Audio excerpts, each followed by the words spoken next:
آئے ڈاکٹروں کے بغیر زندہ رہنے کی کوشش کریں، مگر کیسے؟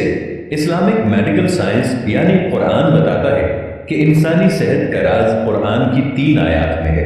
انسانی تاریخ کی سب سے سنسنی خیز تحریک جسے پڑھ کر ہم ہر بیماری سے بچ سکتے ہیں۔ مصر کے ڈاکٹر عماد فہمی جو کہ ایک ماہر غذائیت ہیں اور موٹاپے کے معالج بھی ہیں، انہوں نے ایک ٹی وی انٹرویو میں یہ بتایا کہ انسانی صحت کا راز قرآن پاک کی 3 آیات میں پنہاں ہے۔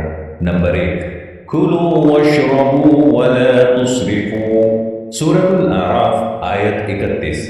ترجمہ، کھاؤ پیو اور حد سے تجاوز نہ کرو۔ اس کی تشریح میں ڈاکٹر فہمی کہتے ہیں کہ اکثر ڈاکٹر نشاستے اور چکنائی سے منع فرماتے ہیں، حالانکہ یہ دونوں انسانی صحت کے لیے بنیادی اہمیت کی حامل ہیں۔ اصل چیز جس سے منع کیا جانا چاہیے وہ حد سے تجاوز ہے۔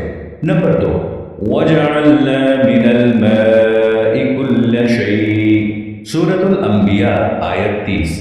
ترجمہ، پیاس لگے یا نہ لگے پانی ضرور پیجیے۔ طبی معیار کے مطابق ہر شخص اپنے وزن کے ہر 1 کلو پر 20 ملی گرام پانی پیے۔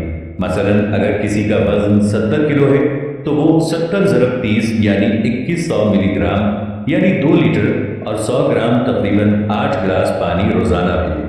یہ جگر، گردوں اور دل کی اچھی کارکردگی کے لیے بہت ضروری ہے۔ نمبر 3، وَجَعَلْنَا اللَّيْلَ لِبَاسًا وَجَعَلْنَا النَّهَارَ مَعَاشًا، سورۃ النبأ آیت 10 اور 11۔ ترجمہ، اور رات کو پردہ پوش اور دن کو معاش کا وقت بنایا۔ ڈاکٹر فہمی کہتے ہیں کہ رات کو جلدی سویا جائے اور صبح جلدی اٹھا جائے۔ یہ سب سے بہترین نسخہ ہے جو آپ کو نہ موٹا کرے گا اور نہ ہی بیمار کرے گا۔ اسلامی طرز پر زندگی گزارتے ہوئے اپنے جسم کو بیماریوں سے محفوظ رکھیے۔ خداوند کریم نے رات کو سونے کے لیے بنایا ہے، جبکہ آج کا نوجوان رات کو 3 4 بجے تک جاگتا ہے، اور جس وقت اٹھنے کا ٹائم ہوتا ہے آج کا نوجوان سونے لگ جاتا ہے۔ سب سے بری ترتیب ہی یہی ہے۔ اللہ نے جو انسان کے جسم کا ایک سسٹم بنایا ہے، اس سسٹم میں یہ رکھا ہے کہ صبح ناشتے کو بھرپور طریقے سے کرنا چاہیے، دوپہر کی روٹی ناشتے سے قدرے کم کھانی چاہیے اور رات کی روٹی کو بالکل کم کھانا چاہیے۔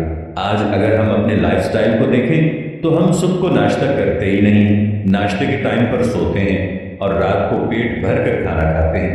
جب ہم رات کو سوتے ہیں تو یہ سارا کھانا ہمارے پیٹ میں جا کر اکثر زہریلے مواد پیدا کرنا شروع کر دیتا ہے۔ ہم نے خداوند کریم اور قرآن پاک کی ہر اس بات کو چھوڑ دیا ہے جو ہماری صحت کے لیے بہت اچھی ہے۔ خداوند کریم سے یہ دعا ہے کہ وہ ہمیں ان تمام باتوں پر عمل کرنے کی توفیق عطا فرمائے۔